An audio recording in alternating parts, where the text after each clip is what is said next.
And welcome here on episode 2 of Let's Write a Game, Let's Write Space Invaders. Okay, this is a quick crash course in C#, and it's going through the bare essentials you need.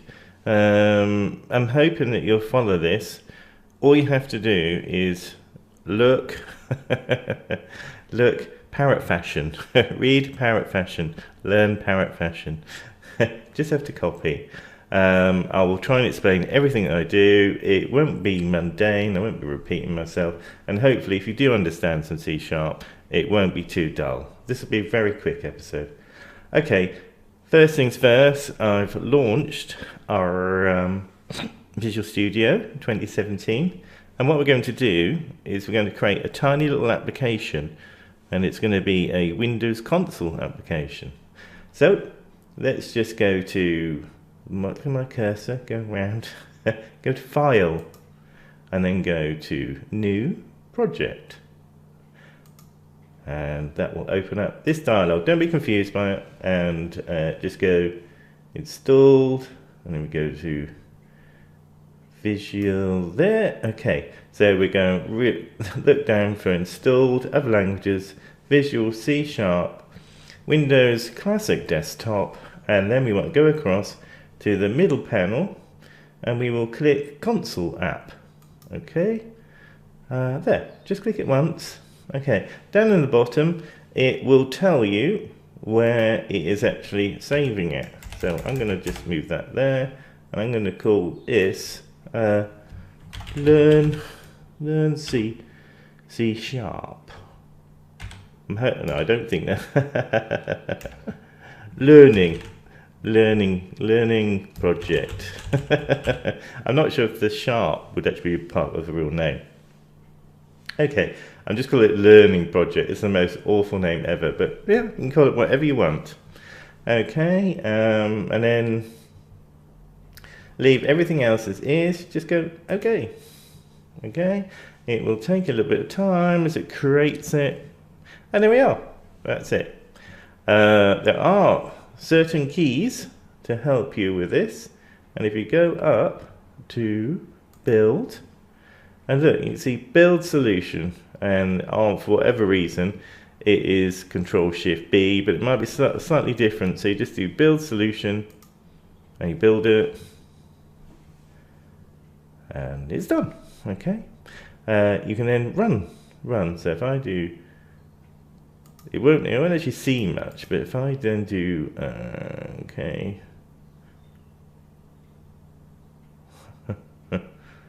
project run, that's it. Let's have a look. Alright, debug, run F5.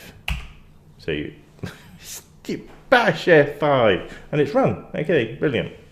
Okay, so this is if I just go through it, it's C#.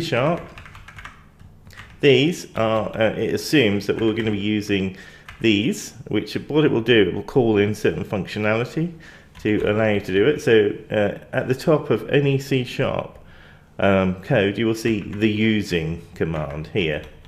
So we'll leave this exactly as is. The beauty about Visual Studio 2017 is the fact that if you need to add a using command at the top, it will generally tell you, and it will do it sort of with a few clicks. It will do it. Okay, here just tab in until we're that position where the cursor is. Type Consul, if you can spell it, and then read key, and then we do these brackets here. Let's open close brackets and a semicolon. Okay, and that is it. Okay, so we just do that. We hit F5 for running, and there it is. This is our program running. I hit a key and it ends. Brilliant.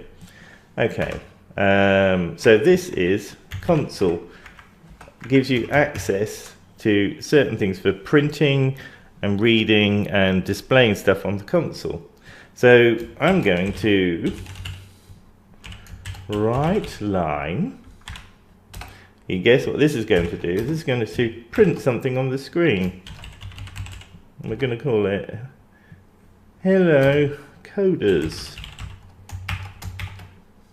And okay, so if we look at this command here, I've done Consul dot, which will then bring up a whole load of commands. If I do this again here more slowly, so you can see, Visual Studio helps you with its auto completion. So you do Consul, then do dot, and then you look, you see all these commands here. You just go down until you get to right line, click on it, then you have to open brackets, and then you've got a whole, ignore what comes at the bottom, so you open the speech marks, which is Shift 2, the speech marks, and then you type in what you want to display on the screen, and then put speech marks again, because this is a string, okay, and so that is then a string, and then you close brackets, and because it's the end of the command, you do a semicolon. Okay, so that is the command up there. Okay, so we'll just run it, F5. Okay, hello coders. Brilliant. Hit any key, it's done. Lovely. Okay, so this is our test application. So I'll show you some fundamentals. Okay, the first things, I will go through exactly what I'm typing, and if you follow it, just copy it as I do it. You shouldn't have any problems, and you should be running it like this. This would be great. I'm just going to, okay, all right then, important thing, this is part 1, variables. You think, variables? What are you on about, Neil? Okay, variables are important because they help you do stuff. Okay, so let's say I have 2 numbers and I want to add them together. Okay, you think that's quite simple. How would you do that? Okay, well, you would have to store them as a variable. I'm going to go through the fundamentals. There are easier ways of doing this by just using things, but I'm going to show you the different types of variable you can have and what they are actually. So here we have, so I'm going to use the C#. So one, so if you do capital I, NT, and then you look and you see a whole load here. I want to, we'll go for 32, int 32. Right, this is your standard int, which is int 32. So it's capital I, NT 32. And I'm going to call that, we're going to call that variable 1. Okay, and that will equals 1. Okay, and because it's the end of the command, semicolon. Okay, so I'm going to do an int 32, and just going to go variable 2 equals 2. Okay, all right, and we're going to go int 32 result equals variable 1 plus variable 2. Okay, all right, that's basically what we wanted to do. So what we've done, we've created one variable, and it is an int 32, which means it's 32 bits long. I won't go into it, but you can basically have 2 billion or minus 2 billion. And we'll leave it at that. It is, they call it a signed integer. So you can have minus and plus numbers. Okay, that's all you need to know. Int 32, we'll be just using int 32. We'll be using what we'll call a byte. And just for ease, we'll use a float. And they're the only 3 variables I will try to use. Oh, plus a string, which is a class, but we'll go into that later. Okay, so this is our int 32, and you think, well, is that right? Okay, so what I'm going to do, I'm going to show you how to use a debugger. Very simple. So all I'm going to do is hit F9 on this line here, on the right line, hello world. Okay. Oh, look, can you see that has put a whirl around it, a little red dot. That is a break point, and it's highlighted the line that it's going to break. Okay, now up here, if you go to debug, this is F5, which is start debug. And you can just basically run it without the debugger. Okay, but we'll ignore that. So it's F5. So if I press F5, and oh, it's in and it's stopped. All right, exciting stuff here. Okay, it's stopped on this line. Okay, so what I'm going to do is I'm going to show you. Need to. Oh, here it is. Locals. All right, down here you get tabs. You've got autos, locals, threads, modules, all down here in screen 1. This might be a slightly different layout, but just look for locals or even autos. Just look for locals and then click on that. And what you will see, ignore the top one, because that is what's being passed into the function, which is our main function, which is the start of our application. And you see, oh look, we see our variables in here. We got var1, which is 1, correct, let's look up here, 1. Okay, we got var2, which is 2, okay, and you can see what's happening, it's quite exciting. Result, which is 3, okay. You'll see here, it's got a silly number, which is 0x, and then a whole load of zeros, and then the 3. This is hexadecimal. Don't be concerned about this. We'll be going through this as we go along, and I'll explain it for each time we do it. It's basically not using base 10, so it's not using decimal. It's using base 16, which is easier for computer things. I could go into, I might break off at certain points and explain a little bit more as we go along, but I don't want to confuse you too much. This is supposed to be a quick, easy lesson on the fundamentals to get you going. Base 16, hexadecimal. Base 10, decimal. And there is another one, which is base 8, and that's oxidecimal. Oxa something. Yeah, I don't use base 8. All right, so sorry about that. So we get these are all on things. But if I right click, I can remove that hexadecimal display, and you can see it's gone to decimal. Right click on any of them in again, get hexadecimal, and it's hexadecimal. Okay, so that's pretty cool. You look at that. So what we'll do is I'll remove this breakpoint. So I will go here, click on it, and it's removed. And I'll put a breakpoint in here. So I'll click on it there. What you can do, you can highlight that line and press F9.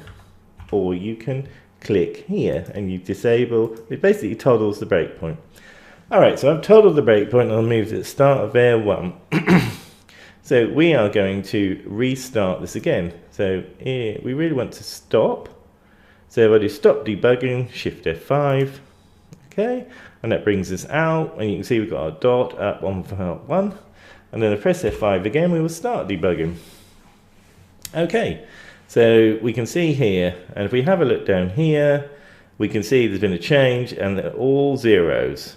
Everything's zeros. So what I'm going to do is I'm going to step through each line, and we do that by hitting F10 here, step over.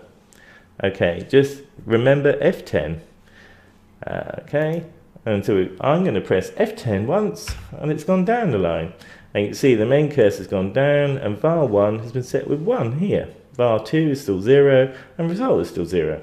Press F10 again, and it's gone and set var2 to be 2. Excellent. And result is still 0 because it's not actually calculated it. So I'm going to press it again, and result is 3. So we look, there's 3. You can hover over each one. So that's var1, which is 1. Then if I go to var2, which is 2, and result 3. Brilliant. Okay.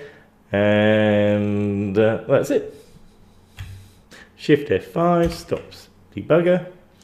Okay, so I'm going to change that to -2 and 1. Oh, what's this going to do?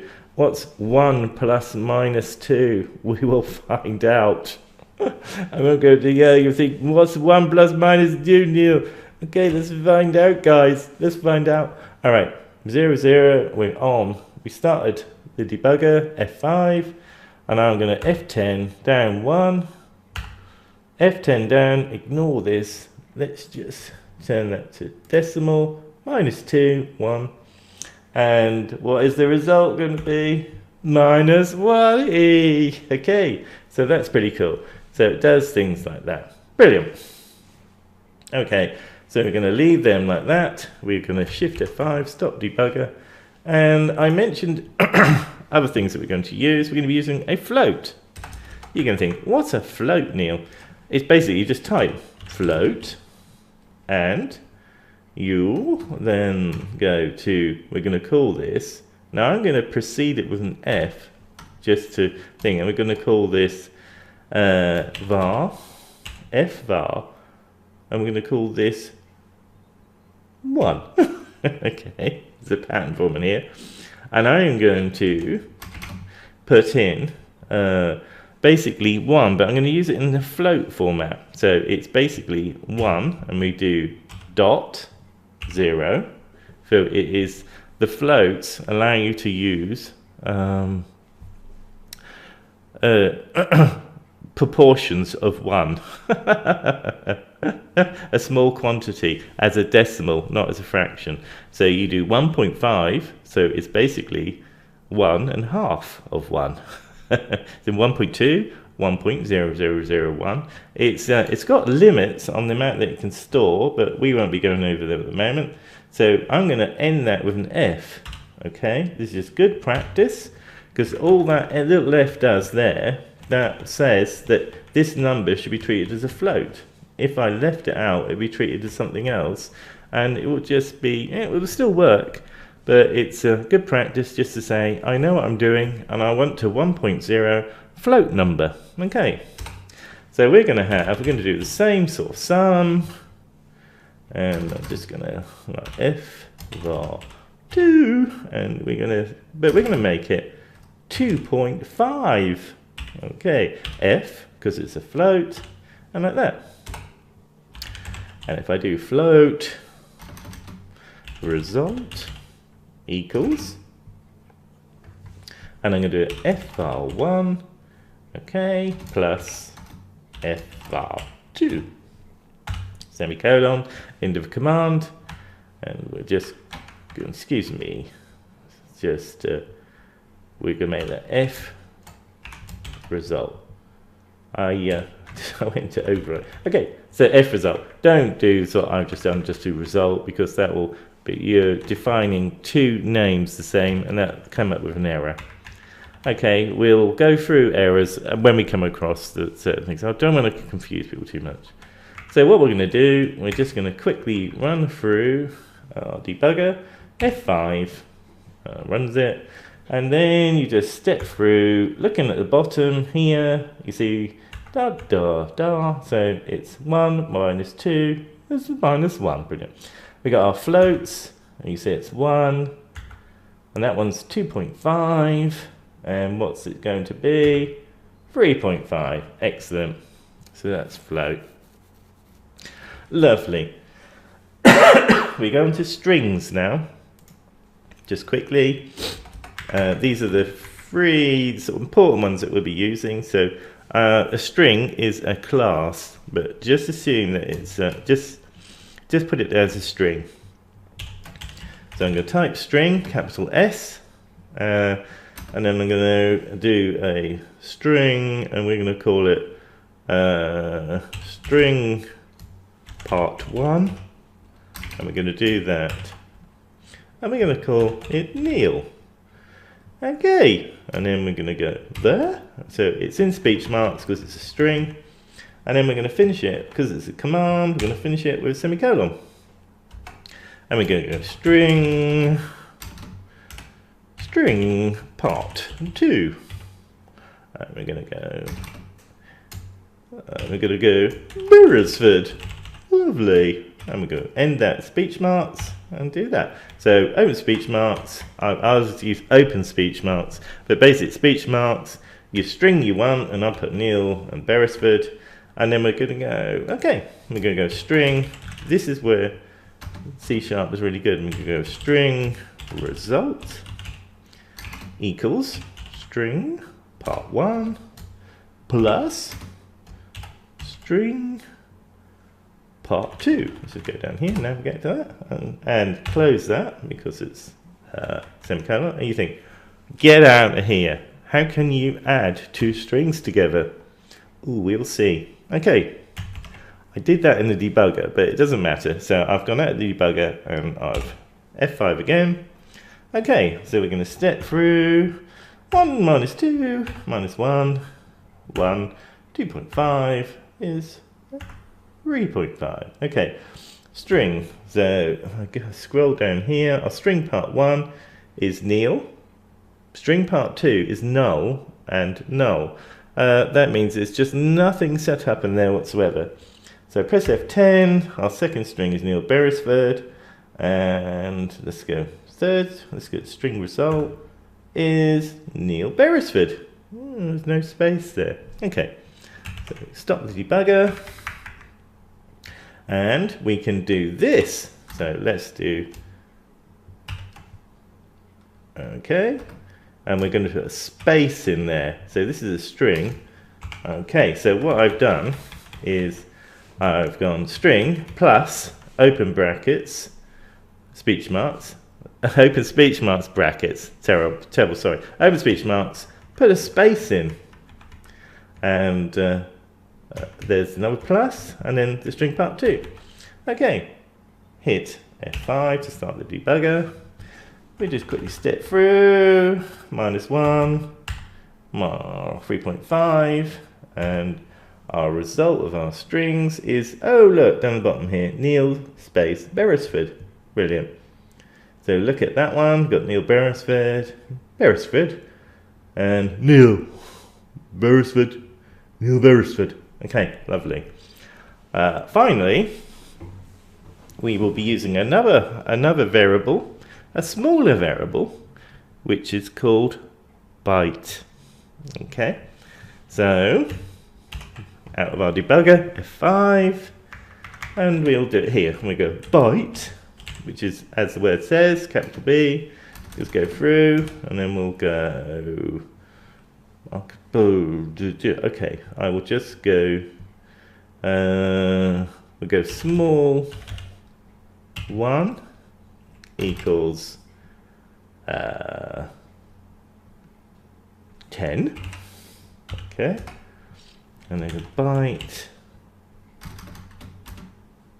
small 2 equals 255. Okay. No. Yes. Okay. So we do it like that. I want to show you something. Bytes are, I'm using small because they are 8-bit numbers. And if I just run this, okay, and then we'll go through, just quickly go through bits. Okay. So we'll start here, just run down, and we've got la la la. So we've got our result there, minus 2, 3.5, Neil Beresford, and then we go small 1. Okay, which is down here. Small 1 is 10, small 2 is 255. Lovely. Okay, and there's that. Right. So bytes are 8 bits, which means that you can have a number. This is unsigned 8 bits. So the range is 0 to 255. There are, if you did an unsigned byte, well, I won't go into that here, it will be minus 127 to plus 127. But yeah, because it uses the 8th bit, or the highest bit, as a sign indicating whether it's negative or positive. Okay, we'll do this little bits at a time.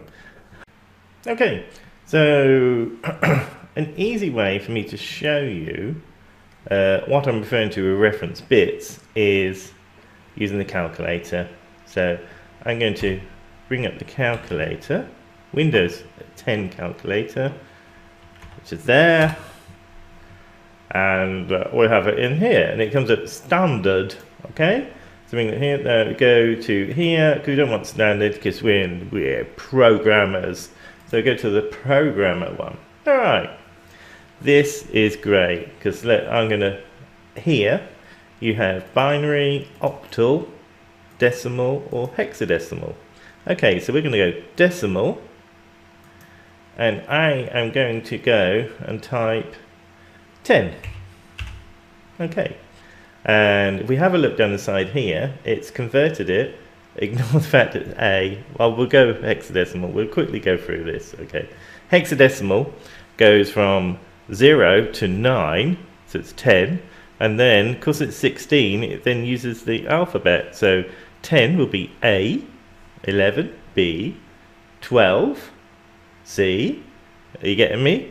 13, what's that? D, 14, E, 15, F. So it goes from 0 to 15. 16, so if I type in 16, well, 1, 0. What's that, Neil? It's 16. If I type in 15, it's F. Hey, we're understanding it. Right, so numbers, binary is, well, no, decimal's easy. You go 0 to 9, so you go 9, so I go 9 plus 1 equals 10. So I've gone into tens, and it goes hundreds and stuff like that. Hexadecimal, it goes into sixteenths and then goes up in multiples, stuff like that. So if I do 32 in decimal, why is it not deleting? Delete for me. It's not playing the game. All right, okay, let's just go with that. Delete 32. Okay, it's 20. Okay. Oh, there's a pattern forming here. Multiples of 16. So let's just delete that, and I'll go 48. So I've gone 16, 32, 48, 3, 0. Excellent. Okay. So let's go back to where we were. So I will do 10. Ignore octal, don't go there. Binary. Well, look at this. What is all this about? 1, 0, 1, 0. What's that? Binary is very, very simple, but could be quite complicated when you look at it to begin with. It goes up in multiples of 2 because of binary. It's either 0 or 1. So here, so if I put here 1, okay, well look, it's got 0, 0, 0, 1. Okay, so if I then change that to 2, it goes 0, 0, 1, 0. Well, it makes sense really, because you've got 0, 1, you can't have a 2 in binary, so it shifts along 1, so you've got 1, 0. So 1, 0 is 2. Okay, so let's make that 3. 3. Oh, what's this? 0, 0, 1, 1. Well, of course, it's 2 plus 1, which is 3, which is 1, 1 in binary. I'll do 4. What's this going to be? You know, you guys know, you're clever. 0, 1, 0, 0, because it's multiple. It's gone up 1. So, okay, so that will be 1, 0, 0, which is 4. Okay, and let's go one more, and we'll cheat, and we'll go straight to 8. Oh, look, 1, 0, 0, 0. So what's that saying? It's in powers of 2. So the first digit, it will be 0 or 1. Okay, we know that. We know the second digit is 2, so that will be 2. And the third digit, we know will be 4. 4. So it's 0, 2. 2 times 2 is 4. 4 times 2 is 8. So next one. So that's 8. So it goes up like that. So if I pick 255, oh, it's full of ones. It's gone up. So this is 8 bits. This is what I was referring to with a byte or a character. It's 8 bits. Okay, so go 1. So if I went along there, it would be 0, 1, and then got 2, 4, 8, 16, 32, 64, 128. If you added all of them together, it will be 255. So you've got 128, 64, 32, 16, 8, 4, 2, and a 1. You add them all together, you've got 255. Lovely. Which in hexadecimal is FF. Excellent. Which is the maximum number you can have for a byte. 8 bits, and it's FF, or 255. Lovely. It's I'll bring the calculator up again at a later date, but hopefully this will just show you a little bit about binary, decimal, and hexadecimal. Okay, so this concludes our lesson for learning variables. I won't go into any of the other things. I will break them down to you. I will cushion you, and we'll do it step by step. But we're going to start the game. We are going to start the game in episode 3. Oh yeah. Oh yeah, baby. Bit scary. Alright, sorry about that. Alright, so you have a chill, watch the video again, try and understand stuff, and episode 3, we are going to start our game. Fantastic. Okay, thank you very much.